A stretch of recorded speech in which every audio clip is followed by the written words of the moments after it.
तो आज as distribution पढ़ेंगे, ठीक है। और एज डिस्ट्रीब्यूशन होता क्या है, तो डिफरेंट एज ग्रुप के जो पॉपुलेशन होते हैं, जैसे मान लो ये पॉपुलेशन है हमारी, अब इस पॉपुलेशन में ऐसा नहीं कि सभी लोग सेम एज के हैं, डिफरेंट एज के हैं, तो यही the different age groups in a population known as distribution, ठीक है।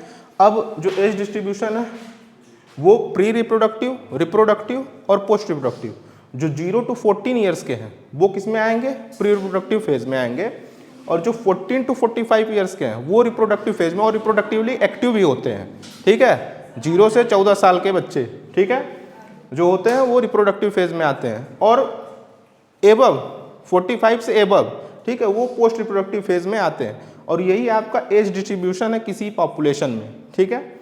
अब आगे बात करते हैं एज डिस्ट्रीब्यूशन पिरामिड की, एज डिस्ट्रीब्यूशन पिरामिड, ठीक है। अब ये एज डिस्ट्रीब्यूशन पिरामिड क्या होता है, तो एज डिस्ट्रीब्यूशन पिरामिड होता है कि जब हम ग्राफ प्लॉट करते हैं किसके किसके बीच, तो एज डिस्ट्रीब्यूशन जब हम ग्राफ प्लॉट करते हैं किसके बीच, एज डिस्ट्रीब्यूशन के बीच और पॉपुलेशन के बीच। तो एज डिस्ट्रीब्यूशन और पॉपुलेशन के बीच हम ग्राफ प्लॉट करते हैं, तो यही क्या होता है, एज डिस्ट्रीब्यूशन पिरामिड होता है। जैसे कि देखते हैं, अब ये देखिए यहाँ पे ये क्या है, एज डिस्ट्रीब्यूशन है और ये पॉपुलेशन है। तो हमने पॉपुलेशन और एज डिस्ट्रीब्यूशन के बीच ग्राफ प्लॉट किया, ठीक है। तो अगर हमारा वो एक्सपेंडिंग, अब according to age distribution pyramid 3 type के, there are 3 types of age distribution pyramid, ठीक है। कौन कौन से, एक तो एक्सपेंडिंग होगा, ठीक है, दूसरा स्टेबलाइजिंग होगा और तीसरा डिक्लाइनिंग होगा। ये 3 एज डिस्ट्रीब्यूशन पिरामिड होते हैं, ठीक है। कौन कौन से बेटा, तो यहां पे एक्सपेंडिंग,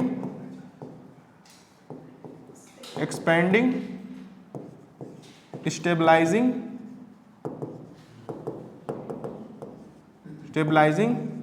और डिक्लाइनिंग, ठीक है।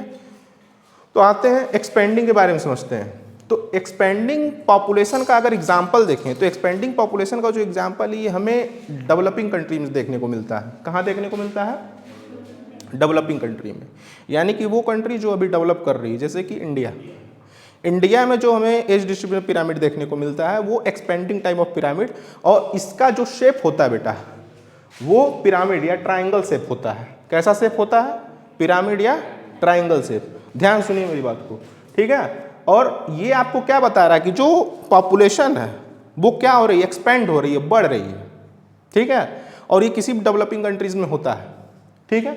आप देख रहे होगे कि प्री रिप्रोडक्टिव फेज में ज़्यादा लोग पाए जा रहे हैं और जो रिप्रोडक्टिव फेज है उसमें कम लोग पाए जा रहे हैं, और जो पोस्ट रिप्रोडक्टिव है उसमें और कम लोग पाए जा रहे हैं, ठीक है। तो प्री रिप्रोडक्टिव वाले ही ना आगे चल के रिप्रोडक्टिव में जाएंगे, मेरी बात समझिए बेटा। प्री रिप्रोडक्टिव वाले ही, जब प्री रिप्रोडक्टिव फेज में ज़्यादा लोग, तो यही प्री रिप्रोडक्टिव होकर बड़े होकर रिप्रोडक्टिव में बदलेंगे ना।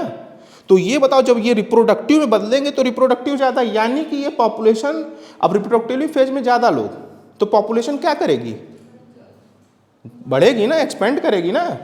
प्री रिप्रोडक्टिव में ज़्यादा, यही लोग रिप्रोडक्टिव में जाएंगे, और पॉपुलेशन इस तरीके से क्या करेगी, एक्सपेंड करेगी। तो ये पॉपुलेशन किसी न किसी डेवलपिंग कंट्रीज की होती है, और यहाँ पे ये पॉपुलेशन क्या होती है, एक्सपेंड होती है, बढ़ती है, ठीक है। और नेक्स्ट हम बात करें, ठीक है, तो देखो यहाँ पे प्री रिप्रोडक्टिव फेज में ज़्यादा, फिर उसके बाद रिप्रोडक्टिव फेज, फिर उसके बाद पोस्ट रिप्रोडक्टिव फेज। सबसे ज़्यादा आपको कहाँ देखने को मिलेंगे, प्री रिप्रोडक्टिव में, फिर रिप्रोडक्टिव में, और फिर पोस्ट रिप्रोडक्टिव में देखने को मिलेंगे, ठीक है। जैसे कि इंडिया और चाइना, ठीक है। अब आ जाते हैं, बात करते हैं हम लोग स्टेबलाइजिंग पॉपुलेशन की। किसकी, स्टेबलाइजिंग पॉपुलेशन की। आप स्टेबलाइजिंग पॉपुलेशन में देख रहे हो बेटा कि स्टेबलाइजिंग पॉपुलेशन में प्री रिप्रोडक्टिव में जितने उतने ही बोलिए, जितने प्री रिप्रोडक्टिव में उतने ही रिप्रोडक्टिव में, ठीक है। तो आप बताइए कि ये पॉपुलेशन कैसी होगी जब प्री रिप्रोडक्टिव में भी उतने ही और रिप्रोडक्टिव में भी उतने ही। अब ऐसी पॉपुलेशन कहाँ पे होगी, जो डेवलप्ड कंट्री, जहाँ पे लोग क्या हैं, अवेयर हैं, समझदार हैं, ठीक है, ज़्यादा बच्चे नहीं पैदा करते, ठीक है, ज़्यादा बर्थ नहीं होता। तो इस तरह की पॉपुलेशन जो होती है डेवलप्ड कंट्रीज़ में होती है, जो डेवलप्ड कंट्रीज़ हैं, ठीक है। तो डेवलप्ड कंट्रीज़ में जैसे कि अमेरिका, ठीक है, तो अमेरिका में जो पॉपुलेशन है वो स्टेबल रहती है, एक्सपैंड नहीं करेगी। हमारे यहाँ हम क्या है कि चाइना से भी आगे निकल गए हैं पॉपुलेशन में, समझ रहे हैं क्या?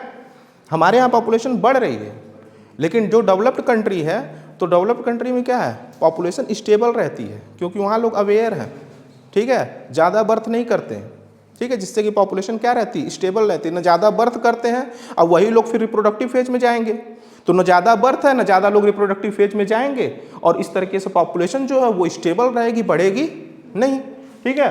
अब इसमें अगर हम बात करें, तो आप देख रहे हैं कि प्री रिप्रोडक्टिव और रिप्रोडक्टिव फेज में दोनों में क्या है, बराबर है, एंड दोनों ज़्यादा है किससे, यस, तो यही है रिप्रोडक्टिव, प्री रिप्रोडक्टिव और प्री रिप्रोडक्टिव कहीं ज़्यादा है किससे, पोस्ट रिप्रोडक्टिव से, ठीक है। अब इसमें जो शेप बनेगा, जो एज डिस्ट्रीब्यूशन पिरामिड का जो शेप बनेगा, वो एज डिस्ट्रीब्यूशन पिरामिड का शेप कैसा बनेगा, बेल शेप्ड बनेगा, बेल शेप। आप ये शेप देख रहे हो, ठीक है, अरे इसको यहाँ से ड्रॉ करो तो ऐसे ही बनेगा ना, तो बेल शेप इसमें आपको क्या देखने को मिलेगा, उसका शेप देखने को मिलेगा, stabilising type of age distribution pyramid में बेल शेप देखने को मिलेगा, ठीक है। और इसका एग्जाम्पल तो डेवलपिंग कंट्रीज लाइक अमेरिका, ठीक है। अब बात करते हैं किसकी, डिक्लाइनिंग एज डिस्ट्रीब्यूशन पिरामिड की। तो डिक्लाइनिंग एज डिस्ट्रीब्यूशन पिरामिड में आप क्या देख रहे हो कि प्री रिप्रोडक्टिव में क्या है, प्री रिप्रोडक्टिव कम है, रिप्रोडक्टिव ज़्यादा है, और पोस्ट रिप्रोडक्टिव कम है। आप ये मानो कि ये हाईली डेवलपिंग कंट्रीज में, ऐसा एनसीईआरटी में मेंशन नहीं है, एनसीईआरटी में ऐसा मेंशन नहीं किया, बट अगर हम देखें, ऑब्जर्व करें चीज़ों को, तो क्या ऐसा कहाँ देखने को मिला, highly developed countries like Japan, जो हाईली डेवलप्ड है। अब वहाँ पे या तो कपल बच्चे ही नहीं करते हैं, या तो करते हैं तो एक कुछ ज़्यादा ही अवेयर है वो, ठीक है। तो अब इस केस में क्या होता है कि प्री रिप्रोडक्टिव, इसीलिए ना प्री रिप्रोडक्टिव फेज में कम है, तो बहुत ज़्यादा अवेयर है, या तो करेंगे ही नहीं, हाई डेवलप्ड कंट्रीज में या तो करेंगे ही नहीं, या तो करेंगे एक, चाहे वो लड़का हो चाहे लड़की, तो प्री रिप्रोडक्टिव में कम। बट वो तो खुद रिप्रोडक्टिव फेज में है, जो कपल है वो तो रिप्रोडक्टिव से बिलोंग कर रहे हैं, तो उनका तो ज़्यादा होता है, ठीक है, बट वो कम बच्चे, कम बर्थ करते हैं, दैट्स वाई प्री रिप्रोडक्टिव कम होता है, और देन उसके बाद पोस्ट रिप्रोडक्टिव। तो ऐसी जो एज डिस्ट्रीब्यूशन पिरामिड होती है, ऐसी कंट्रीज की जो हाईली डेवलप्ड कंट्रीज होते हैं, इनकी जो एज डिस्ट्रीब्यूशन पिरामिड होती है वो declining type of age distribution pyramid बनती है। इन कंट्रीज का जो पॉपुलेशन होता है वो डिक्लाइन करता है, घटता है बेटा, क्या होता है, घटता है, ठीक है। डेवलपिंग कंट्रीज का बढ़ता है एज डिस्ट्रीब्यूशन पिरामिड, ठीक है, और अगर डेवलप्ड कंट्रीज है तो उसका स्टेबल रहेगा, ना बढ़ेगा ना घटेगा। लेकिन हाईली डेवलप्ड कंट्रीज के जो आप कह सकते हैं कि जो एज डिस्ट्रीब्यूशन पिरामिड है वो डिक्लाइन करता हुआ दिखेगा आपको, वहाँ की पॉपुलेशन घटती हुई दिखेगी बेटा, बढ़ती कभी नहीं दिखेगी, ठीक है। तो आप देख रहे हो कि reproductive, then post reproductive, pre reproductive, यानी कि रिप्रोडक्टिव में कहीं ज़्यादा है as compare to pre reproductive and post reproductive.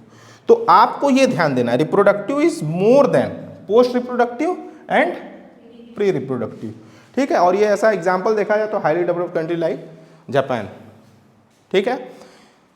तो ये रहा एज डिस्ट्रीब्यूशन पिरामिड, ठीक है, नोट कर लीजिए इसे।